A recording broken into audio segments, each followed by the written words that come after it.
Buenas tardes, participantes. Bienvenido a esta segunda actividad síncrona en este periodo intensivo.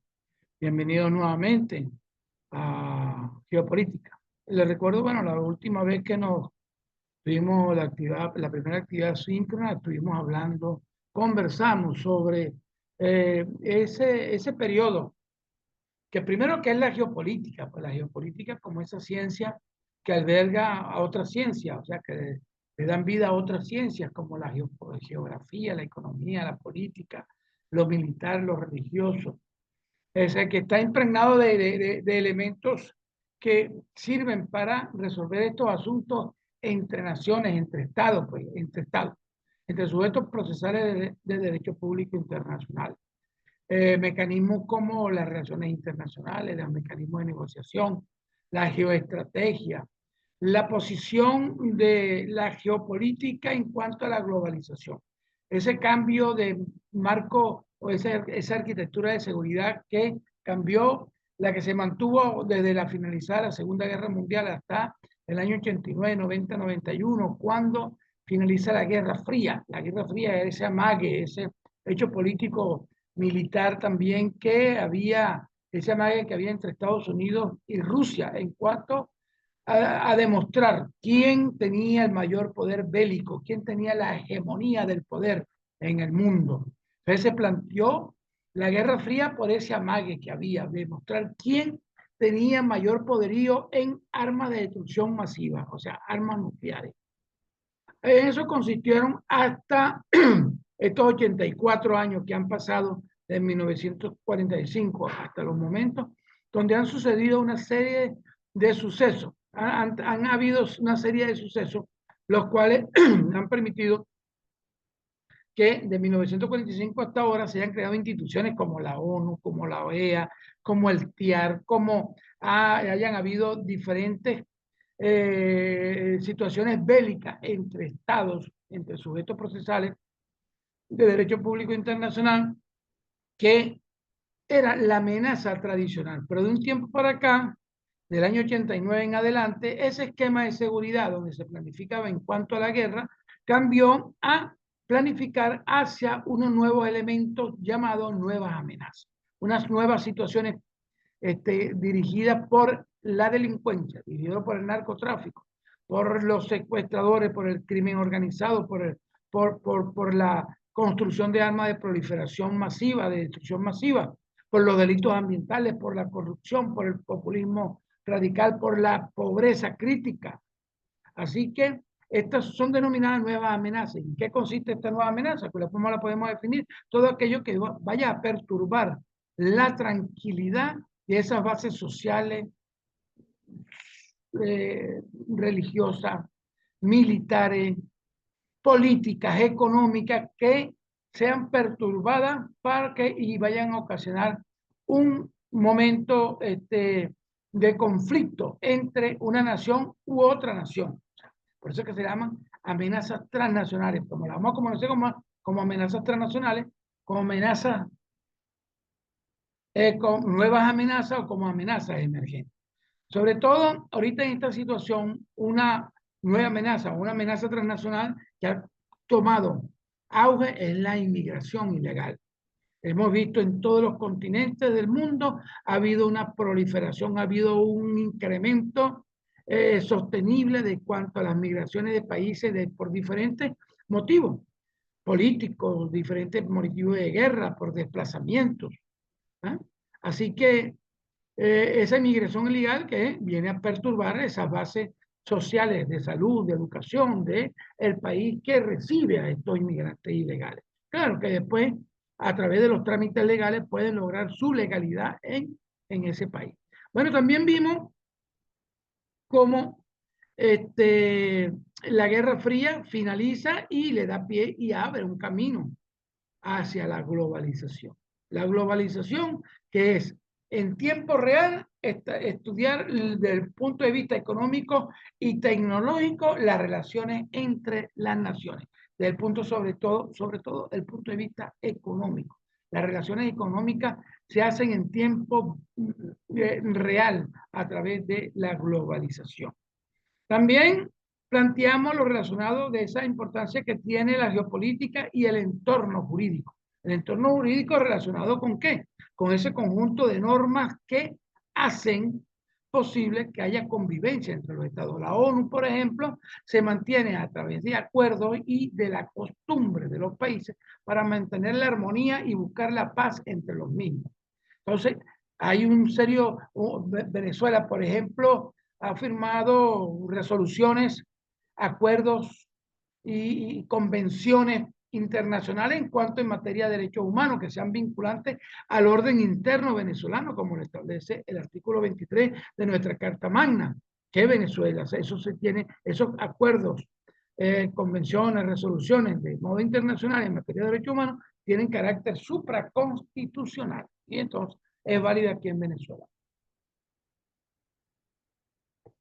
Es así que, bueno, hoy vamos a hablar. Entonces, estamos hablando de esos sujetos profesores de Derecho Público Internacional que se denominan Estado. Y lo que vamos a ver hoy, que vamos a tratar hoy, es lo relacionado con el Estado y su forma. ¿Qué es un Estado? Un Estado se considera Estado a una organización política perteneciente a un determinado territorio. Cuenta con un conjunto de órganos que le otorgan personalidad jurídica frente al derecho internacional y establece a través de la soberanía los límites territoriales marcados por su frontera. En tal sentido, a través de sus órganos, el Estado cuenta con la capacidad de ejercer autoridad, soberanía sobre cada una de las personas que se encuentran en su territorio. Y de ahí es que van a partir los elementos que conforman el Estado. Y aquí, en cuanto a las normas que se van a aplicar y tienen que ser obedecidas, es que vamos a aplicar el derecho positivo de una nación. El derecho positivo está dividido en derecho público y derecho privado. Ese derecho público donde sus normas son de estricto cumplimiento y el Estado es el garante a través de su carácter subjetivo de obligar que se cumpla la ley. Si no se cumple la ley, el Estado ejercerá en forma coercitiva el castigo correspondiente a ese ciudadano, a ese administrado que no cumpla con lo establecido en las normas, tanto constitucionales o fundamentales, legales o sublegales.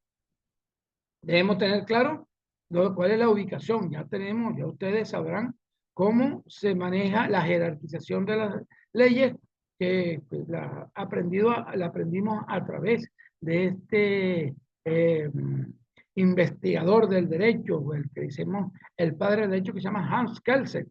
Entonces, Hans Kelsen nos dice que, o el padre del derecho, el padre de la teoría pura del derecho, nos establece que las normas van a tener una jerarquía. En nuestro caso, nuestra Venezuela tiene una norma de rango fundamental, que la ley suprema, de acuerdo a la norma suprema, de acuerdo al artículo 7 de nuestra Constitución, es la Constitución de la República, pero el 23 también le da ese avance a las resoluciones, convenios y convenciones firmadas internacionalmente por la República en materia de derechos humanos que son vinculantes al orden interno. También contamos con un rango legal que viene a ser todo aquel conjunto de normas jurídicas que son emanadas por el ente legislador. ¿Quién es el ente legislador en Venezuela? La Asamblea Nacional de la República Bolivariana de Venezuela, y de acuerdo a su artículo 202, esto va a establecer que ¿qué se entiende por ley? Ley es ese conjunto de normas emanadas de un compendio del compendio del órgano legislador venezolano. También ese carácter ese carácter orgánico también se van de las leyes y que reúnan las condiciones también se van a denominar códigos, de acuerdo a lo que establece el artículo 202 de nuestra Constitución. Y aquellas normas sublegales son aquellas normas que son emanadas de instituciones, de organismos diferentes a la Asamblea Nacional. Por ejemplo, un ministerio, una ley de un ministerio, una resolución, una alcaldía, una ordenanza municipal, un órgano tributario, una providencia administrativa. Esas son una decisión del Tribunal Supremo de Justicia, es una norma sublegal. ¿Por qué? Porque no es emanada por el órgano legislador de Venezuela, que es la Asamblea Nacional de la República Bolivariana de Venezuela. Entonces, de acuerdo a esta definición, tenemos que el Estado va a tener elementos. ¿Cuáles son esos elementos que van a constituir al Estado? Primero, el gobierno. Primero, el gobierno. El gobierno, el poder político. Segundo, el territorio.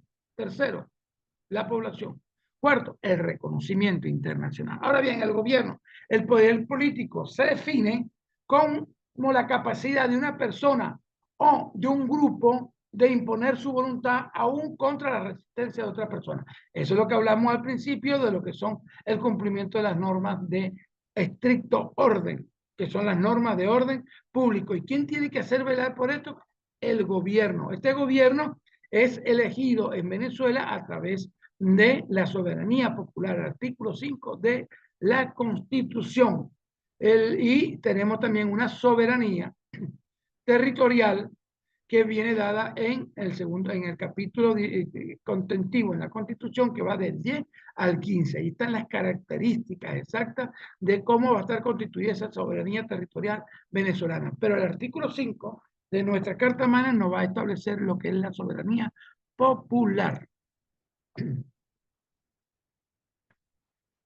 En cuanto al territorio, es, como lo hablamos en la definición, es el espacio geográfico, es los límites que corresponden y donde viven, donde va a ser vida esa población que va a estar sometida al conjunto de normas positivas del derecho positivo vigente, sea de público o sea de derecho privado.